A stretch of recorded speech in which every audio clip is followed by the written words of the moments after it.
Hi Reddit, I'm 32 and currently sitting in the quietest house I've ever known. It's mine. Just mine now. But up until 3 weeks ago, I lived here with my husband, Drew. We'd been married almost 6 years. This isn't about an affair, not at first. It's not even about fighting or growing apart. Honestly, for the longest time, things were fine. Stable. We had routines, shared hobbies, inside jokes. We were that couple our friends called steady, dependable. We were the boring kind of happy.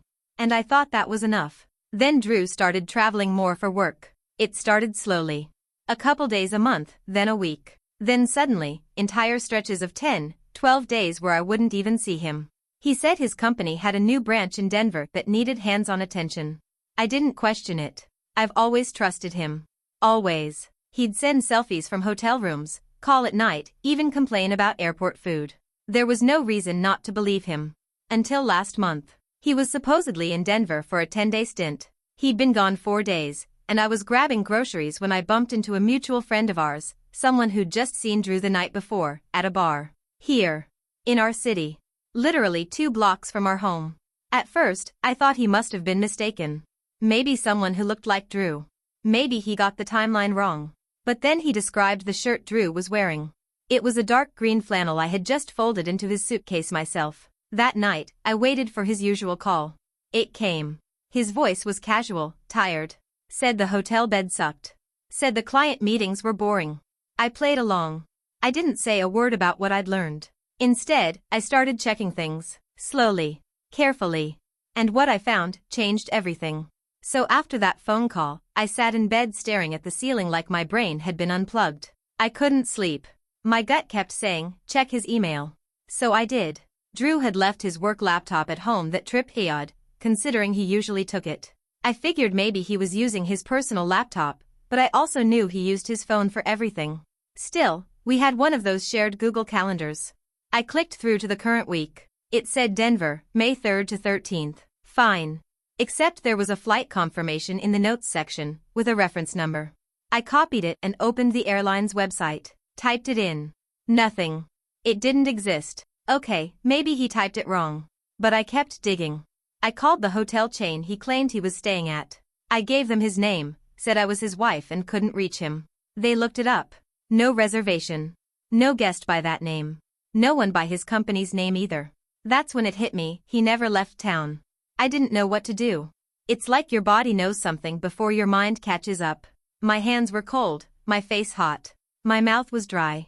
I couldn't think, couldn't move. Just stared at the screen, wondering how far down this went. But I wasn't ready to confront him yet. Instead, I decided to act normal. I sent him a goodnight text. He replied with a picture of a takeout burger. I zoomed in, nothing in the background to give me a clue. He was covering his tracks. So I texted my friend Jess, who works in IT, and asked for a weird favor. Could she help me track where Drew's phone had been that day? We're not hackers or anything, but Jess knows enough to skim public data from shared apps. She said she'd try. In the meantime, I got into our joint Uber account. Bingo. He had taken a ride that same day. Not from the airport, from a downtown address. And the drop-off? Some random street 2 neighborhoods over. Not Denver. Not even close. That's when the fear started. Not jealousy. Not anger. Fear. Because if he lied this elaborately, what exactly was he hiding? And who, or what, was waiting at that address? I couldn't sleep that night. I kept refreshing the Uber history like something new would magically pop up. But it was always the same, downtown to a neighborhood I didn't recognize. At 8:14 p.m., 4 nights ago, Drew had been dropped off 2 blocks from a dead-end street lined with those old brick duplexes. I know the area. It's quiet, forgotten. Not the kind of place you pass through, unless you're going there on purpose. I waited until morning, made coffee like usual, answered emails like usual, then told my team I had a personal emergency and needed the afternoon off. At 1:15 p.m., I drove to that address. The street was narrow, uneven. Trees on both sides cast crooked shadows across the pavement. I slowed down when I saw the number, 844. It was a beige duplex with a black mailbox and a chipped red door. Nothing unusual. No car in the driveway. One curtain slightly open upstairs. I parked across the street and just sat. I wasn't even sure what I was looking for. A sign? A voice in my head saying, yes, this is it? Then the curtain moved. At first, I thought it was nothing, maybe the wind. But then I saw her. A woman. Maybe mid-30s. Long dark hair. Pale, tired. She was staring right at my car. Not casually, not vaguely. Direct eye contact. I panicked and looked away. Waited. Breathed. When I glanced back, she was gone. No movement. No second look. Just vanished behind the curtain like she'd never been there. And that's when my phone buzzed. A text from Drew. Heading into meetings all afternoon. Might be late calling tonight. Love you. Meetings. In Denver. While I was parked outside a mystery house watching a woman who absolutely did not look like a coworker. I didn't reply. Instead, I snapped a photo of the house. The mailbox. The number. The curtain. Just in case. I was about to drive off when something else caught my eye. Taped to the inside of the window was a small square of paper. I squinted. There were just 2 words, handwritten in capital letters. Help me. I didn't drive straight home after that. I couldn't. My hands were shaking too badly. I pulled into an empty church parking lot about 10 blocks away and just sat there, staring at that photo I'd taken of the window. That paper sign, help me, it felt unreal. Like a movie prop. But I saw it. I know I did. It wasn't a smudge or a trick of the light. And the woman looking out? She wasn't some random neighbor. I could feel it. There was something in her eyes, fear, urgency. Recognition? My phone buzzed again. Another text from Drew. This one shorter. Everything okay? Haven't heard from you. I stared at it for a full minute before typing back, yeah, just a weird workday. Talk later. I wasn't ready to say anything. Not yet. I still didn't know what I was even accusing him of. So I went back home, paced around the kitchen like a caged animal, then opened my laptop and started researching the address. Nothing criminal, no headlines, no missing persons reports. But when I looked up property records, something strange came up. The place wasn't listed under an individual's name. It was owned by a private trust. Anonymous. Hidden. That's when Jess, my tech-savvy friend, messaged me back. She had good news and bad news. The good, she got a rough location history off an old shared app from back when we used to play trivia games together. Not GPS accurate, but good enough. The bad, Drew had been visiting that same street for months. Same time. Same day. Thursday nights. Every week. I couldn't stop staring at the screen. It wasn't a fling. Not some one-time thing. This was a routine. A schedule. A second life. I waited until nightfall, then I did something I probably shouldn't have done. I drove back. I parked a few houses down, killed the lights, and watched. At 9:12 p.m., a car pulled up. A dark gray Honda, Drew's. I ducked. He got out alone, walked up to the red door, and used a key. Let himself in. No knock. No hesitation. Like he belonged there. 10 minutes later, I crept closer. I crossed the street, heart hammering, and made my way up the sidewalk. I stayed in the shadow of the bushes beside the house, careful not to breathe too loud. That's when I heard it. A voice. A whisper. Through the thin wall, just near the side window. It wasn't Drew. It was the woman. And she was whispering one word, over and over again. Please. After I heard her whispering just that one word, please, over and over, I backed away from the window slowly, heart pounding like it was trying to burst out of my ribs. I didn't know what I was hearing. Was she on the phone? Crying? Begging someone? Begging Drew? I wanted to knock. Or break the window. Or scream. But I didn't do anything. Instead, I crept back toward my car. That's when I noticed something I hadn't seen before. Across the street, there was another car parked. Engine off. Lights off. Tinted windows. Someone was inside. At first, I thought maybe it was just another curious neighbor like me, or someone waiting on a friend. But something about it felt wrong. The car hadn't been there when I arrived. And it wasn't parked like a regular car, it was facing the wrong direction on the street, pulled just slightly onto the curb, like whoever was in it had stopped suddenly. I crouched beside my car and waited. A minute passed. 2. Then the driver's window cracked open just a bit. Not enough to see a face, but enough to tell me something. They were watching the house, too.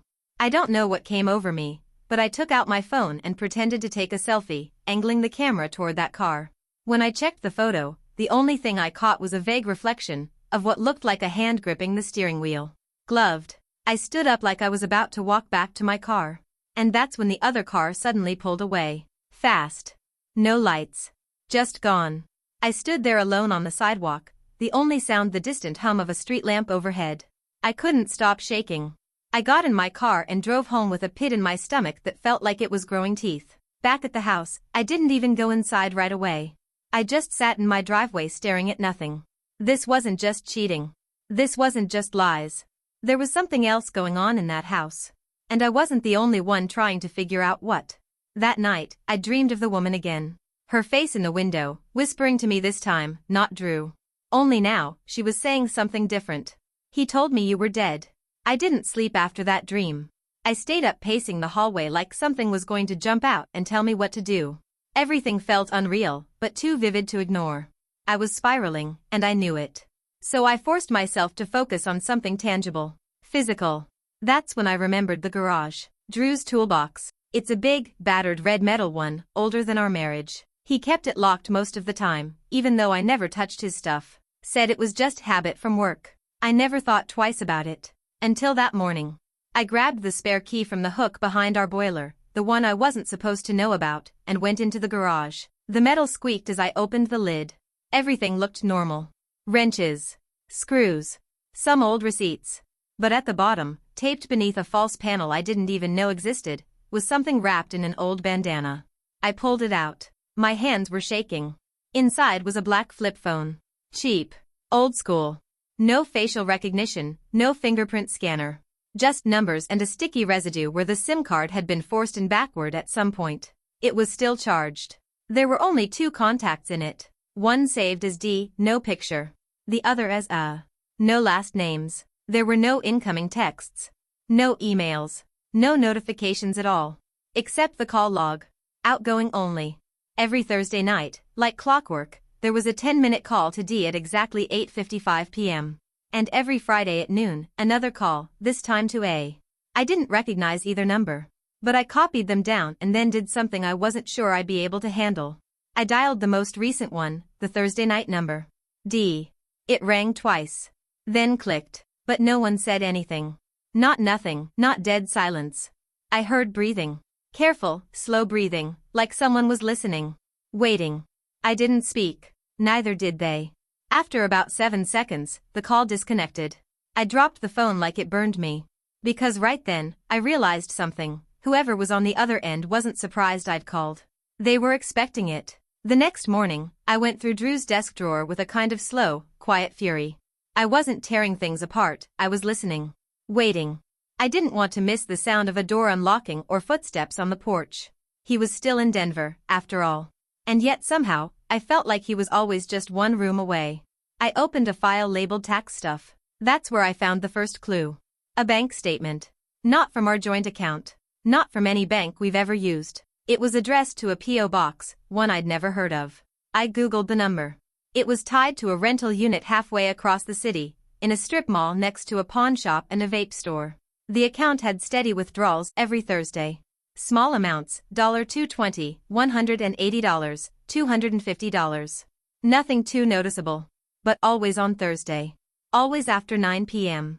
I checked the name on the account. It wasn't Drew's. It wasn't even close. It was listed under Gavin Rhodes. I froze. I know that name. Not personally, but from somewhere. It felt familiar the way a bad dream feels familiar. Like I'd overheard it in a conversation I wasn't supposed to hear. I kept digging. Found an envelope buried beneath our utility bills. Inside were 2 things, a burner SIM card, and a photocopy of a driver's license. Gavin Rhodes. Same face as Drew. Different name. Different birthday. Different everything. But it was him. My husband has an entirely separate identity. I wanted to scream. I wanted to cry. But all I could do was stare at that ID and feel my stomach twist itself into something cold and ugly. Then I remembered the other number from the burner phone, the Friday contact labeled A. I reverse searched it. It came up as a prepaid phone registered in Nevada. No address. No owner. But in one of the old social media archives I found from a forum Drew used to lurk on, yes, I checked everything. I found a single post from a user named AshesFalling12. It was from 6 years ago. Looking for Gavin. If you see this, I'm still here. The post had one reply. A deleted account. But the reply simply said, Thursday. Same place. I didn't know who AshesFalling12 was. I didn't know why my husband had another name, another bank account, another life. But I knew one thing, that woman in the window knew something. Maybe she was Maybe she was someone else entirely. But I needed answers, and I was done watching from across the street like some ghost of my own life. So I went back. This time, I didn't drive up quiet or slow. I parked 2 houses down and marched toward 844 like I belonged there. It was 8:47 p.m. Thursday. Right on time. Except the front door was already open. Not wide. Just cracked. And the porch light was off. My blood turned to ice. Every instinct screamed at me to turn around. But I stepped closer. No sound. No lights inside. Just the hum of a refrigerator, faint and distant. I pushed the door gently. It creaked open, and I called out. Nothing. The living room was small, furniture sparse. A floral couch. A standing lamp with no bulb. An ashtray on the floor with one still burning cigarette. Someone had been there, recently. I walked in, slowly. The house didn't feel abandoned, it felt like someone had pressed pause on it. There was a hallway leading to the back. I moved toward it, step by step. That's when I heard it. A low thud. Like a footstep. But not from behind me, from upstairs. I backed into the kitchen, grabbed the only thing I could find, a heavy glass mug, and held it like a weapon. My breath was shallow. My heart loud. Then a second noise. Not a footstep. A voice. A whisper again. But this time, a man. I couldn't make out the words. Just tone. Urgent. Angry. Low. And then, another voice answered him. Not the woman. Not Drew. Someone else. A third voice. I didn't wait. I bolted for the front door, sprinted to my car, slammed the door, locked it, and peeled off without even checking the mirrors. When I got home, I pulled into the garage, turned off the engine, and sat there in silence. 3 voices. 1 house. One of them was my husband. Who the hell were the other 2? I didn't go back to the house the next day. I didn't sleep either. I just kept replaying those voices, 3 of them. Male. Female. And something else in the way they spoke, like they were arguing in circles, something rehearsed, like they'd done it before. Friday afternoon, I got a text from a number I didn't recognize. Just one line, don't come back. You were seen. No name. No follow-up. Just that. I almost threw my phone across the room. But I didn't have to go back, because she came to me. I was in the kitchen the next day, staring blankly into my coffee, when someone knocked on the back door. Not the front. The back. The one no one uses unless they know the house well. When I opened it, there she was, the woman from the window. Standing on my porch like she'd always belonged there. Same pale skin, same dark hair. But up close, she looked even more tired. Hollow, like she hadn't slept in weeks, maybe years. Before I could say a word, she stepped inside. And handed me a small envelope.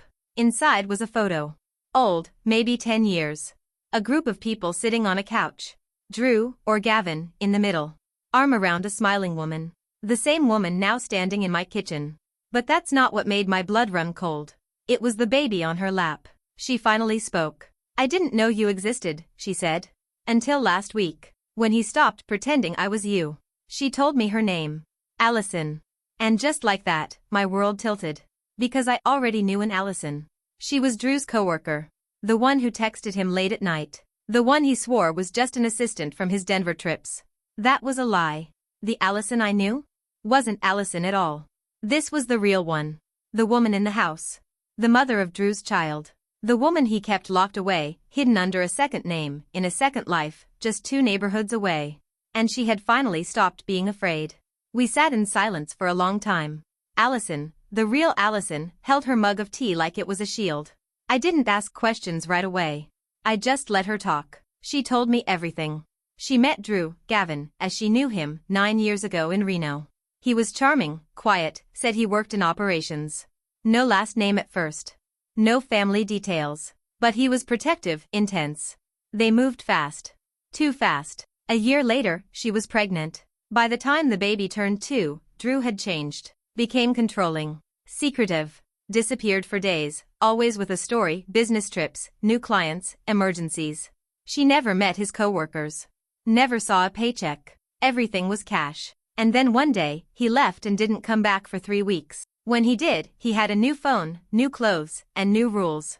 No more visitors. No social media. Too dangerous, he'd said. For the child. But she knew. He was living a second life. She tried to leave once. Packed a bag, called a friend. The friend never showed. Instead, Drew did. And that's when she realized he'd been tracking her. Every step, every call, every thought. She stayed. Not because she trusted him, because she was scared. And because of the baby. She never knew about me. About our marriage. About my house just across town. Until one day, he slipped. Called her by the wrong name. My name. She started digging. Not much, he was too careful. But just enough to find an old envelope he left lying around. With our address on it. She waited until he left again, last Thursday, and taped that sign to the window. Help me. That's the night I saw her. That's the night everything broke open. I asked her why she came now. Her eyes didn't flinch. Because he left, she said. But not like before. This time, he took everything. His clothes, his IDs, his backup phone. Even the child's birth certificate. Gone. No goodbye. No warning. Just vanished. I thought I might throw up right there on the floor. He had left me, too. That same night. Said he was in Denver. He wasn't in Denver. He was erasing himself. Again. We filed a joint police report that evening. Allison told them everything. I handed over the burner phone, the fake bank statements, the photo of the fake ID. Turns out, Gavin Rhodes doesn't officially exist. And neither does Drew Mathis. At least not anymore. The detective we spoke to didn't say much. Just asked for every document, every photo, every timestamp. When I asked him what would happen next, he gave me this strange look, like he'd seen it all before. People like him, he said, don't stop. They just move. Update, 3 weeks later. There's been no trace of him. No charges filed. No arrests. Not yet. But Allison and her son are safe. She's staying with her sister now, finally out of that house. She said the boy, now 7, still asks about his dad sometimes. But less and less each day. As for me? I filed for divorce. The marriage wasn't even real. Turns out his name on the certificate was a dead man's identity. My therapist says I've been grieving someone who never existed. She's not wrong. I don't know where he is. I don't know what name he's using now. But sometimes I think about that Thursday night. The 3 voices. One was his. One was Allison. The third? I still don't know. And that might be the worst part. Because if he's out there, starting again, living as someone else, then I know one thing for sure. I wasn't the first, and I won't be the last.